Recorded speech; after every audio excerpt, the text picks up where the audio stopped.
TDP ప్రభుత్వ హయాంలో 2014-19 మధ్య బుడమేరు ఆధునీకరణకు 464 కోట్లు కేటాయించి పనులు ప్రారంభిస్తే రివర్స్ పాలనతో నిలిపివేసిన మాజీ ముఖ్యమంత్రి జగన్ విజయవాడ మునకకు కారణమయ్యారని మంత్రి నారా లోకేష్ ధ్వజమెత్తారు. బుడమేరు పొంగటానికి ప్రధాన కారణం ఆయనేనని, ఇది జగన్ మేడ్ డిజాస్టర్ అని అభివర్ణించారు. ప్రతిపక్ష హోదా డిమాండ్ చేస్తున్న జగన్ కు ఆ హుందాతనం ఉందా అని ఆదివారం ఎక్స్ లో లోకేష్ ప్రశ్నించారు. పాస్పోర్ట్ సమస్య లేకపోతే ఎప్పుడో లండన్ ఎగిరిపోవాల్సిన మీరు బెంగళూరు ప్యాలెస్ లో విశ్రాంతి పొందుతున్నారు. 74 ఏళ్ల వయసులో బాధితులకు సాయం అందిస్తున్న చంద్రబాబుపై విమర్శలు చేయటానికి మీకు మనసెలా వచ్చింది?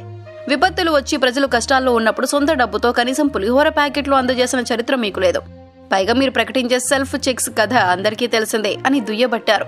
బుడమేరు పరివాహక ప్రాంతంలో 600 ఎకరాలను వైసీపీ నాయకులు కబ్జా చేశారని లోకేష్ విమర్శించారు. బుడమేరు గట్లను మరింత పటిష్టపరచాలని, వీలైనంత ఎత్తు పెంచాలని నీటిపారుదల శాఖ అధికారులకు మంత్రి నారా లోకేష్ సూచించారు.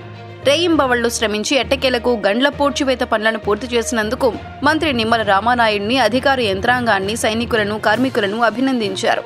వాగు ప్రవాహ వేగాన్ని పరిశీలించిన లోకేష్ అధికారులకు పలు సూచనలిచ్చారు.